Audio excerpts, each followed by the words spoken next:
이 복된 시간에 주시는 하나님의 말씀은 우리 창세기 27장 1절부터 4절까지의 말씀입니다.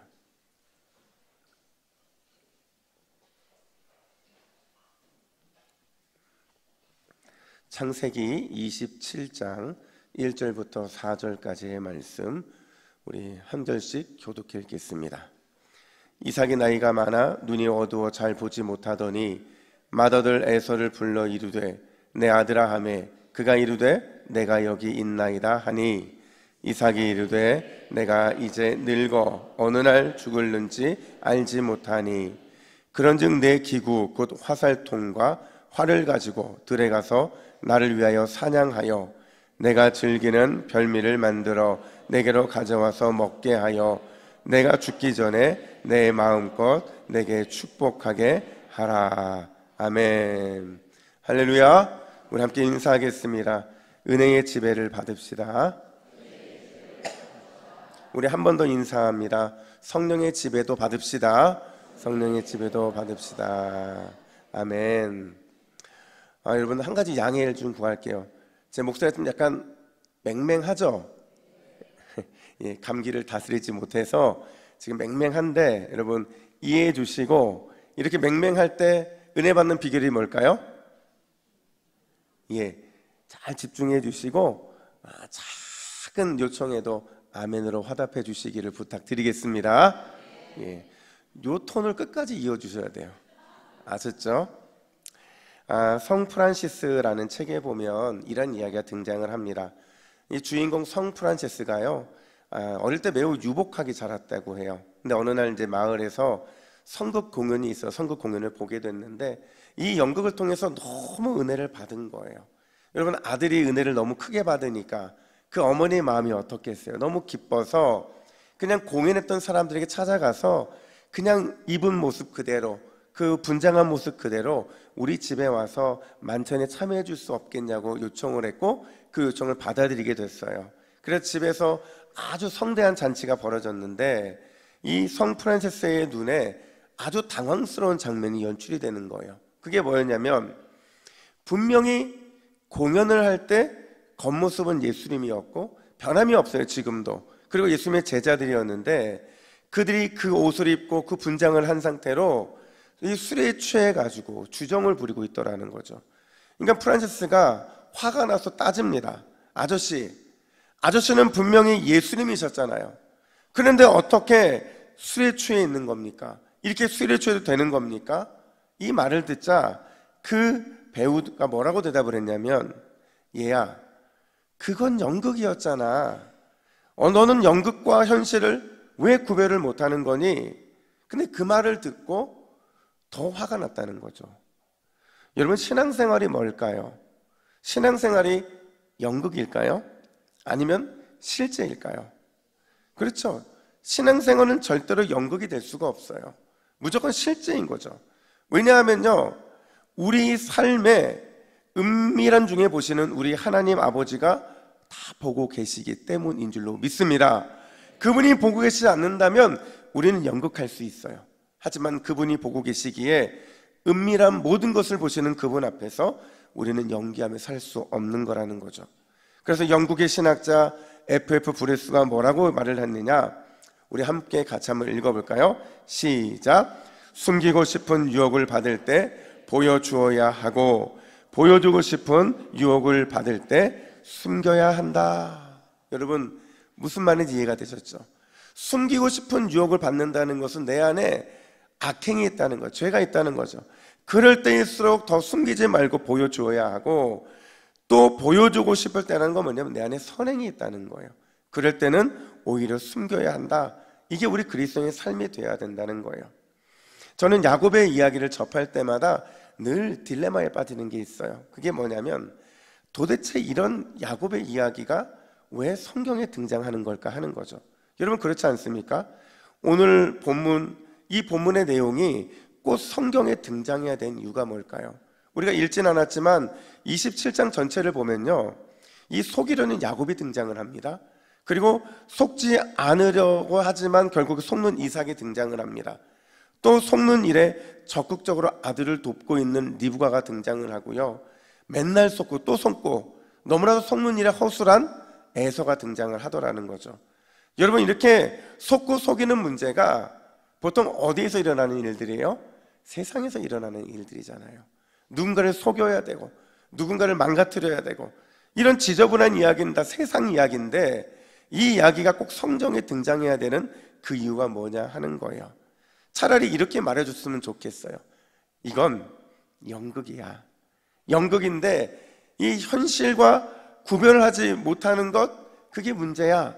차라리 이렇게 말해줬으면, 이게 허구라고 말해줬으면 이런 의문도 들지 않을 텐데, 문제는 이게 실제 역사에서 일어난 사건이었다라는 거예요. 근데 여러분, 이 말이 맞는지 보세요. 우리가 분명한 사실은 뭐냐면 성경에는 의미 없는 사건이 등장한다, 등장하지 않는다? 예, 등장하지 않는다는 거예요. 의미 있기 때문에 등장을 한다는 거죠. 비록 그 이야기가 지저분한 이야기고 악취 풍기는 세상 이야기라 할지라도 그 일을 통해 하나님은 무엇인가를 말씀하시기 때문에 우리는 비록 지저분하고 악취 풍기는 세상 이야기라도 그 이야기를 들어야 한다는 거죠. 그렇다면 과연 오늘 이 세상 냄새나는 이 이야기를 통해 우리 주님 우리에게 뭘 말씀하시고자 하시는 것인가? 첫 번째로요, 인생의 비참함은 영적 분별력을 잃어버릴 때 발생하게 된다라는 거예요. 자, 다시요. 여러분, 우리 인생의 비참함을 경험할 때가 있어요. 그 비참함은 뭘 잃어버릴 때 발생한다고요? 그렇죠. 영적 분별력을 잃어버리면 발생하게 된다는 거예요. 누구 얘기냐? 바로 이삭 얘기라는 거예요. 오늘 본문은 아주 의미심장한 내용으로 시작을 하는데 우리 1절 상반절 말씀을 크게 함께 합심으로 읽겠습니다. 시작.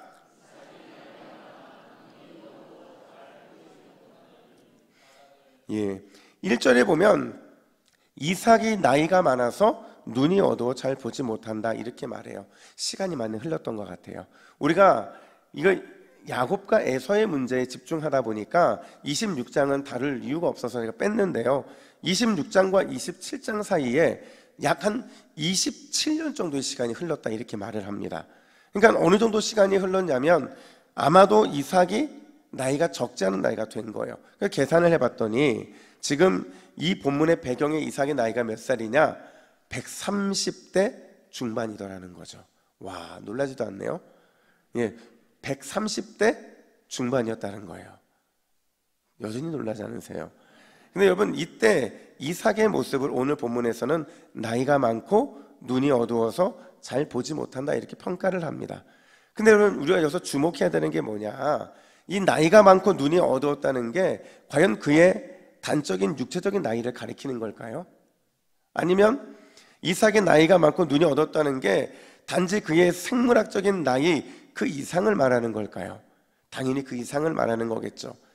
앞으로 벌어질 모든 일들이 왜 일어나게 됐는지에 대한 복선을 깔아주기 위해서 지금 나이가 많고 눈이 어두웠다, 이 표현을 쓰고 있는 거예요.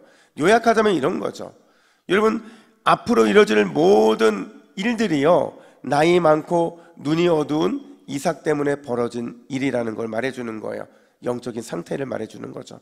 이삭이 나이가 많고 눈이 어둡다는 건 그의 영적인 시력이 어두워졌고 그에게서 영적 분별력이 흐려졌다라는 걸 보여주는 거예요. 그럼 여러분, 왜 이삭이 이렇게 영적으로 어두워진 걸까? 왜 영적으로 어두워지고 분별력이 흐릿해지게 된 것일까? 사실 우리가 살펴보진 않았지만 26장에서 보면 이삭은요 굉장히 영적으로 민감한 사람이었어요. 분별력이 대단했던 사람입니다. 잘 보세요, 여러분. 그가요 가는 곳마다 단을 쌓고 예배를 드리거든요. 하나님께 단을 쌓고 예배를 드리는데 하나님은 그런 이삭이 너무 예쁜 거예요. 그래서 그에게 선물 하나를 크게 주는데 그 선물이 뭘까요? 이 우물이었어요. 이 우물에 선물을 주시는데 땅을 팔 때마다 물이 나오는 거예요. 광야잖아요. 광야인데 이삭만 파면 그 땅에 물이 나오는 거죠. 근데 더 신기한 건 뭐냐면 이 우물 때문에 분쟁이 생기잖아요. 그럼 절대 다투지 않습니다. 그냥 너 우물 가서 이렇게 양보를 해요. 여러분, 이삭이 왜 이렇게 양보할 수 있었느냐? 왜냐하면 경험했거든요. 우물은 또 파면 하나님이 나에게 주신다라는 이 확신이 있던 거예요. 날마다 새로운 우물을 주실 수 있는데 굳이 내가 이 우물에 내가 목숨 걸 일이 있겠느냐, 이런 마음으로 양보를 한 거죠. 그만큼 영적으로 이삭은 굉장히 깨어있는 삶을 살았던 사람이에요. 그런 그에게 하나님이 어떤 축복을 주셨느냐, 그가 받은 축복을 26장 12절은 이렇게 말을 합니다. 우리 화면 보시고 같이 읽습니다. 시작.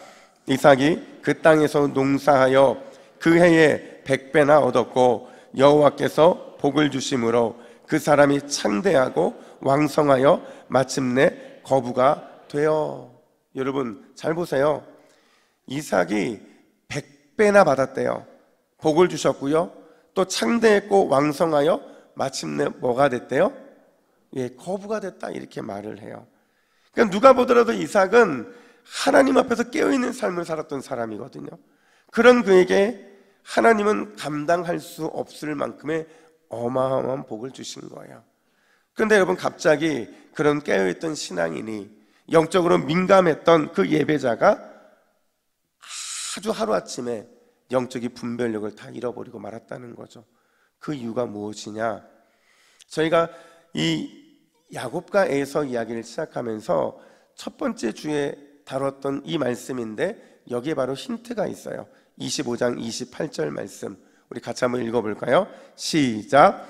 이삭은 에서가 사냥한 고기를 좋아하므로 그를 사랑하고. 자, 여러분, 이삭이 에서를 사랑한 이유가 뭐였어요?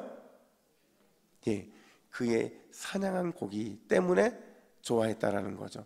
이걸 오늘 본문 27장 25절에서도요 똑같이 말하는데, 우리 같이 읽습니다. 시작. 내 아들이 사냥한 고기를 먹고 내 마음껏 내게 축복하리라. 내가 먹고 또 포도주를 가져가매 그가 마시고. 자, 여러분, 또 반복되잖아요. 지금 그가 마음껏 이 자기의 아들을 축복하기 위해서 지금 이 말을 하고 있는데, 무엇 때문에 좀 축복한다는 거예요? 예, 사냥한 고기 때문에. 심지어 여기에 보면 포도주를 가져가며 그가 마셨다, 이렇게 말하거든요. 그러니까 정리하면 이런 겁니다. 그가 영적으로 둔감하게 된 원인이 어디에 있었느냐? 바로 별미에 있었다는 거죠. 바로 포도주에 있었다는 거예요. 이 두 가지의 마음을 빼앗겨서 영적 민감함과 분별력을 잃어버리고 말았다는 것을 본문은 보여주고 있는 거예요. 사실 여러분 중에서는 아마 이렇게 질문하실 분이 계실 거예요. 아니, 먹는 게 뭐가 중요하다고 그 먹는 것 하나가 이런 영적 분별력을 잃어버리게 만드느냐? 여러분, 제가 이 얘기를 드릴게요. 우리가 살다 보면 종종 이 별미와 포도주 때문에 영적인 민감함을 잃어버릴 때가 있는데, 바로 이럴 때인 것 같아요. 제가 대학원을 다닐 때요, 친하게 지내던 전도사님들이 계셨어요. 근데 그 두 분이 하루는 다퉜습니다. 아무것도 아닌데 그냥 다퉜어요. 여러분, 이 다툼이 일어나면 중간에 있는 제 입장이 어떻겠어요? 굉장히 난감했죠. 어색한 거예요. 근데 이제 그러던 차에 한 친구가 저한테 갑자기 밥을 먹재요. 여러분, 밥을 먹자고 하는데 싫어할 사람이 누가 있겠어요? 근데 제가 순간 가야 되나 말아야 되나 고민이 되는 거예요. 근데 이제 밥을 먹자 하니 그냥 아무 생각 없이 나갔는데 아주 한 대접을 받았습니다. 근데 밥을 먹고 있다가 한 30분쯤 지났을 때 그 친구가 이제 속에 있는 말을 하기 시작하는 거예요. 와, 제가 너무 불안한 거예요. 왜냐하면 안 먹고 그런 얘기를 들었으면 제가 그냥 딱 무시했을 텐데, 이미 먹은 자는 말이 없다고. 제가 자꾸 뭔가 이렇게 마음에서 그쪽 편을 들고 싶은 마음이 막 생기는 거예요. 그렇지, 네 말이 맞고, 아, 그놈 나쁜 놈이네, 이렇게 얘기하고 싶은 마음이 자꾸 마음에 드는 거예요. 근데도 정말 주의 은혜로 그 마음을 잘 다독거렸어요. 근데 이 친구가 1시간 가까이 자기 얘기를 하면서 자꾸 이런 눈빛을 주는 거예요. 내가 너 밥 사줬잖아. 근데 너 왜 내 편 안 들어?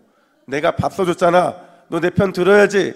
이런 눈빛을 자꾸 보내는 거예요. 여러분, 제가 넘어갔을까요? 안 넘어갔을까요? 예, 제가 안 넘어갔어요. 근데 돌아오는 차에서 둘이 너무 냉랭했어요. 마치 저랑 싸운 것처럼. 그리고 나서 또 며칠이 지나고 싸웠던 다른 친구가 저한테 갑자기 영화를 보러 가자는 거예요. 와, 또 당황된 거죠. 근데 이 친구랑은 밥 먹었는데 이 친구 영화 보면 안 보면 안 되잖아요. 같이 영화를 봤는데 영화가 너무 재밌는 영화인데 생각이 하나도 안 나요. 이 친구가 끝나고 나서 무슨 얘기할까가 너무 궁금한 거죠. 근데 아니나 다를까 또 이 친구가 또 커피 한잔 하면서 자신의 이야기를 하는 거예요. 영화를 보여줬는데 너는 왜 내 편 안 들어? 또 그 눈빛이 막 쏟아지는 거예요. 그래서 제가 그 상황을 잘 모면하고 돌아왔는데 결국 한 2주 지나고 나서 둘이 오해를 풀었어요. 화해한 거죠. 근데 두 사람이 서로 저한테 밥 사주고 영화 보여준 얘기 했을까요? 안 했을까요? 당연히 했죠. 그러면 둘이 저한테 했던 결론이 뭐냐면 쟤는 먹튀라는 거예요. 먹튀가 뭔지 아시죠? 먹고 튄놈이라는 거죠. 밥 사주고 영화 봤는데 먹을 거 다 얻어먹고 볼 거 다 보고 나서 입 싹 닫았다. 와, 제가 이 얘기를 딱 듣고 났는데 처음에는 기분이 나빴거든요. 근데 여러분, 이 말이 칭찬이었을까요? 비난이었을까요? 칭찬이었어요. 왜냐하면 그 이후에도 이 친구들이 저한테 특별한 일이 있을 때마다 늘 상담을 하고, 저도 그 친구를 제 얘기는 잘했었거든요. 비밀을 지켜줄 수 있을 것이다, 누구의 편도 들어주지 않을 것이다, 공평할 것이다, 이런 확신이 그 친구들에게 들었다는 것이죠. 만약 제가 그 순간에 밥도 먹고 이 별미 때문에 제가 누군가의 편을 들었다고 생각해 보세요. 그렇게도 보고 싶었던 영화 한 편에 제 마음을 뺏겼다고 생각해 보세요. 아마 그랬으면 얘는 먹튀가 아니고 뭐가 되는 거예요? 박쥐가 되는 거예요. 근데 제가 아무 말도 대답하지 않았기 때문에 박쥐가 되지 않은 거거든요. 미국에 가면요, 이 황야 같은 데 가면 무서운 독을 가진 방울뱀이 있거든요. 근데 이 방울뱀이 다람쥐를 잡는 아주 특이한 방법이 있다고 하더라고요. 이 방울뱀이니까 방울뱀이 꼬리를 들고 흔들면 무슨 소리가 날까요? 이 방울 소리가 나요. 방울 소리가 나면 나무 위에서 그 소리를 듣던 이 다람쥐들이 가지로 쫙 모인대요. 그리고 무슨 소린가 이렇게 보는데, 보는 순간 독사와 눈이 딱 마주치는 거죠. 여러분, 독사와 눈이 딱 마주치면 얼마나 무섭겠어요? 얼마나 두렵겠어요? 딱 겁을 먹고 딱 멈춰있는 순간, 그 순간 균형을 잃어버리고 떨어진다는 거죠. 떨어지면 그 순간 이 독사가 확 잡아먹는다고 하더라고요. 여러분, 사탄이 우리의 영적인 민감함, 영적인 분별력을 무너뜨리는 게 이렇다는 거예요. 그럴싸한 별미를 주고요, 그럴싸한 포도주에 빠져 있을 때 바로 그때 우리의 영적 경계를 허물고 우리를 완전히 무너뜨리는 게 바로 사단의 모습이라는 거죠. 그렇다면 여러분, 우리가 어떻게 영적 분별력을 지킬 수 있을까요? 어떻게 영적 분별력을 잘 유지할 수 있을까요? 오늘 본문에서 그 힌트를 찾을 수가 있는데, 여러분, 이삭이 왜 무너졌는지를 보면 알아요. 이삭이 왜 무너졌느냐? 기도하지 않았기 때문에 그래요. 하나님께 기도하면서 계속 영적 분별력을 구했어야 되는데 그는 기도하지 않습니다. 여러분, 생각해 보세요. 늘 제단을 쌓고 예배하고 기도하기를 좋아했던 이삭, 그가 언제부터 무너지기 시작했느냐? 그의 삶에 기도를 잃어버렸을 때, 기도를 잃어버렸을 때 기가 막히게 별미와 포도주에 빠지게 되고, 그때부터 그가 무너지기 시작했다는 거죠.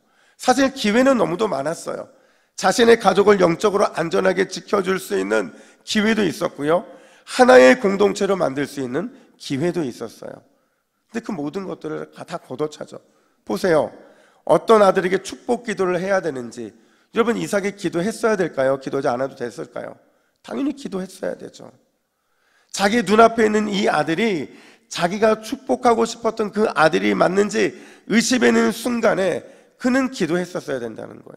심지어 별미를 먹고 또 포도주를 마시면서도 내가 옳은 선택을 하고 있는지 바로 그 순간에 하나님 앞에 납작 엎드려서 물었어야 된다는 거예요. 이걸 이렇게 요약할 수 있어요. 여러분, 내 손에 쥐고 있는 것 말고 우리 주님이 원하시는 게 무엇인지를 묻고 확인하는 것, 이게 우리의 삶에도 반드시 필요한 줄로 믿습니다. 여러분, 하나님이 우리에게 원하는 건 특별한 게 아니에요. 끝까지 영적 분별력을 지켜내는 것, 그걸 하나님이 우리에게 원하시는 줄로 믿습니다. 나의 연륜과 나의 지혜와 이 모든 것과 상관없이 하나님의 뜻 항상 먼저 묻고 항상 먼저 의지할 때, 그럴 때 우리의 인생이 늘 그 영적인 민감함 속에서 온전함으로 나아갈 수 있는 거예요. 그래야 영적 분별력이 무너지지 않고 그래야 나의 믿음도 지키고 나의 가정도 지키고 우리 교회도 지킬 수 있기 때문에 그런 거죠. 여러분, 절대로 별미와 포도주에 흔들리지 마시기를 예수님의 이름으로 축복합니다. 내 마음이 붙들고 있는 것 말고 하나님이 원하시는 것, 그걸 우리가 붙들 때 우리가 예수님이 주시는 그 이름으로 승리의 기쁨을 모두가 누리게 될 줄로 믿습니다. 그 은혜를 구하는 우리 모두가 되기를 예수님의 이름으로 축복합니다. 뿐만 아니라 두 번째로, 우리는 인생 살다 보면 결정적인 순간이 있어요. 그 결정적인 순간에 절대로 깊은 묵상보다 영적 조급함이 앞서면 안 된다라는 거예요. 여러분, 이걸 이렇게 말할 수 있어요. 깊은 묵상이라는 게 뭐예요? 어떤 결정의 순간이 닥쳐오면 우리는 하나님의 뜻이 무엇인지 그분의 말씀 앞에 서야 된다는 거예요.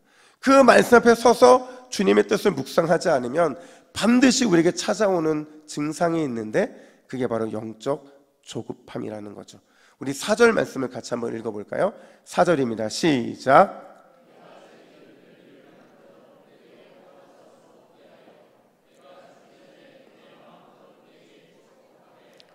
자, 보세요. 지금 이삭이 내가 죽기 전에 내 마음껏 내가 축복하리라 이렇게 말하거든요. 그러니까 기도하지 않던 이삭, 영적 분별력이 완전 무뎌진 이삭이 결국 내가 원하는 대로 내가 원했던 그 축복을 그 사람에게 주겠다라는 그 일들을 강행하는 것이 바로 이 4절 말씀인 거예요. 근데 이 선택이 여러분 결국에 어떤 결과를 가져오게 만드느냐? 두 형제가 서로 치열하게 사투를 벌이게 만든다는 거예요. 아주 중요한 질문 하나 드려볼게요. 여러분 생각하실 때에 오늘 본문에서 누가 가장 나쁜 사람일까요? 1번, 하나님의 약속을 무시한 채 자기 마음대로 에서를 편애한 이삭. 2번, 배후에서 야곱을 조종하면서 남편 속이기에 앞장섰던 리브가. 3번, 자기 장자권도 지켜내지 못한 에서. 마지막 4번, 형의 장자권을 뺏기 위해서 온갖 술수와 거짓을 일삼은 야곱. 여러분, 이 네 사람 중에서 누가 가장 나쁜 사람일까요? 자, 다시요. 1번 이삭, 2번 리브가, 3번 에서, 4번 야곱. 몇 번이요? 정답 모두 다. 왜냐면요, 지금 오늘 본문에 등장하는 이삭도 리브가도 에서도 그리고 야곱도 다 조급했거든요. 너무 조급했어요. 조급하다 보니까 이 선택의 순간에 가장 먼저 하나님의 말씀 앞에서 하나님의 뜻을 묵상하는 것을 잃어버리고 있더라는 거죠. 물론 나름의 이유는 있었어요. 여러분, 이삭의 입장에서 뭐라고 항변할 수 있냐면 저는 관례를 따랐을 뿐입니다, 이렇게 항변할 수 있어요. 왜냐하면 당시 육신의 장자가 장자의 권세를 갖는 것 당연했거든요. 리브가도 항변할 수 있을 겁니다. 여러분 생각해 보세요. 여러분 생각할 때 에서가 이 가정의 장자권을 받는 게 맞습니까? 아니죠. 왜냐하면 그는 너무 성급했고 너무 자기 조절이 안 됐고 신앙심도 없는 모습이거든요. 그런 그에게 어떻게 하나님의 가문을 이끌 리더의 그 역할을 맡길 수 있냐는 거죠. 이게 리브가의 항변일 수 있어요. 야곱도 이렇게 항변할 수 있을 것 같아요. 여러분, 야곱을 우리가 보통 어떻게 항변한다고 생각하냐면 전 너무 어렸잖아요. 전 너무 어려서 어머니가 시키는 대로 했을 뿐이에요, 이렇게 항변할 수 있잖아요. 근데 여러분, 놀라운 건 뭐냐면 지금 이 야곱의 나이가 몇 살이었는 줄 아세요? 70입니다. 지금 이 일이 벌어진 게 야곱이 70세에 벌어진 일이라는 거예요. 충분히 성숙한 선택을 할 수 있었던 나이라는 거죠. 근데 마마보이가 아닌 이상 이런 선택을 하는 거는 이건 잘못된 선택이었다는 것을 말해주고 있는 거예요. 중요한 건 뭐냐면 결말이에요. 이 사건의 결말이 뭐냐? 영적 조급증이 가져온 사건의 결말은 결국 파국이었어요. 깊은 묵상을 통해서 하나님의 뜻이 무엇인지를 점검하지 않은 이 결말은 온 가족이 비극을 맞이하는 거죠. 왜 비극이라고 말하고 왜 파국이라고 말하냐면요, 여러분, 이삭이요, 이 사건이 왜 발생이 됐냐면 내가 죽을 날이 얼마 남지 않았기 때문에 너를 축복하겠다, 여기서 출발을 했잖아요. 근데 이삭이 지금 이 말을 하고 나서 이 사건 이후에 몇 년을 더 사는 줄 아세요? 50년을 더 살아요. 50년을 더 산다고요. 그러니까 지금 이 50년을 살아가는 이삭의 입장에 생각해 보세요. 이삭이 이 50년이 행복했을까요? 아마 사는 게 아니었을 거예요. 한 아들은 완전히 신앙에서 이탈했죠. 한 아들은 생사를 알 수 없는 상황이죠. 믿었던 아내는 자기를 속였던 그 중심에 있었죠. 50년을 더 산들 무슨 기쁨이 그에게 있었겠냐는 거죠. 심지어 여러분, 리브가는요, 성경에 그 죽음이 기록되지 않습니다. 그의 유모도 죽음이 기록이 돼요. 근데 리브가는 그 본인 자체에 대한 죽음이 언급이 안 돼요. 왜 리브가의 죽음이 언급되지 않는 것일까? 왜냐면요, 아무도 그녀의 죽음을 애도하지 않았기 때문에 그래요. 바꿔 말하면 삶이 명예롭지 않았기 때문에 죽음의 순간에도 그녀의 명예는 지켜지지 않았다라는 거예요. 그럼 에서와 야곱은 또 어떠냐? 앞서 말씀드린 대로 에서는 완전히 세상으로 갔어요. 신앙을 떠났죠. 야곱은 어떻습니까? 20년 동안 먼 타국에서 삼촌 라반한테 똑같은 속임수를 당하면서 힘겹게 살아갈 수밖에 없어요. 여러분, 이 사건에 등장했던 모든 사람들 다 비극이죠. 그 결말은 다 파국이죠. 이게 뭐 때문에 생긴 거예요? 영적 조급함이 온 가족을 이렇게 불행하게 만들더라는 거예요. 여러분, 오늘 우리는 이 사건을 접하면서 우리에게 물어야 돼요. 뭐라고 우리에게 물어야 되느냐? 내가 야곱이었으면 어떻게 했어야 되는가? 그 마음으로 물었어야 된다는 거죠. 나는 장막에서 언약을 묵상하며 하나님께서 말씀을 어떻게 성취하시는지를 기도하며 기다리는 일에 익숙한 모습인가? 아니면 조급해서 스스로 에서의 옷을 입고 에서의 털로 위장하면서 자신과 하나님을 속이는 일에 더 익숙한지를 우리는 스스로에게 묻고 또 물어야 된다는 거죠. 그래서 만약 내가 야곱 가족의 모습, 그 모습에 닮아 있다고 한다면 다시 묵상으로 돌아오시기를 간절히 축복합니다. 다시 돌아와서 하나님의 언약을 붙잡고 기도하며 기다리시기로 결단하시기를 간절히 축원합니다. 왜요? 그래야 하나님께서 우리를 통해 일하시기 때문에 그래요. 여러분, 언약을 묵상하며 말씀의 성취를 기대하며 기도하는 그런 자를 통해 하나님은 반드시 놀라운 일을 이루실 줄로 믿습니다.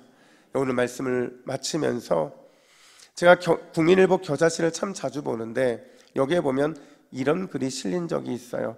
제목이 뭐냐면 무엇을 따라가느냐에 따라 인생이 좌우됩니다 라는 겁니다. 제가 앞에 부분을 하고 뒷부분을 여러분에 하겠습니다. 파리를 따라가면, 벌을 따라가면, 도둑을 따라가면, 참 스승을 따라가면, 철학을 따라가면, 성경을 따라가면, 내 생각을 따라가면, 하나님의 생각을 따라가면, 여러분, 내 생각을 따라 내 수준으로 살지 마시고 하나님의 생각을 따라 하늘 수준으로 살아가시기를 예수님의 이름으로 축원합니다. 그러려면 과감하게 내 영적인 분별력을 위험에 빠뜨리는 별미와 포도주를 거절할 수 있어야 돼요. 그러려면 과감하게 우리를 조급하게 만드는 에서의 옷과 에서의 털을 벗어버리고 하나님의 말씀에 귀를 기울여야 할 줄로 믿습니다. 우리가 이렇게 결단할 때 반드시 하나님께서 모든 일들을 우리를 위해 행하실 줄로 믿습니다. 이 믿음 가지고 승리하는 우리 모두가 되기를 예수님의 이름으로 축복합니다. 아멘. 기도하겠습니다. 하나님 아버지, 이 아침에 이삭의 가정을 통해 영적 분별력이 붕괴되고 영적 조급증 해결하지 못함으로 얼마나 무서운 일들이 벌어지는지를 보게 하시니 감사합니다. 우리가 영적 분별력을 잃어버리지 않도록 날마다 하나님께 기도로 묻고 또 물으며 주의 말씀 붙잡고 살아가는 우리 모두가 되게 하여 주시옵소서. 주여, 여전히 내 안에 영적 조급함이 있음을 고백합니다. 너무 조급하여서 에서의 옷과 에서의 털로 위장하며 살아가고 있음을 고백하오니 우리를 불쌍히 여기사 과감하게 조급증을 내려놓고 오직 십자가 주님을 붙잡고 살아가게 하여 주시옵소서.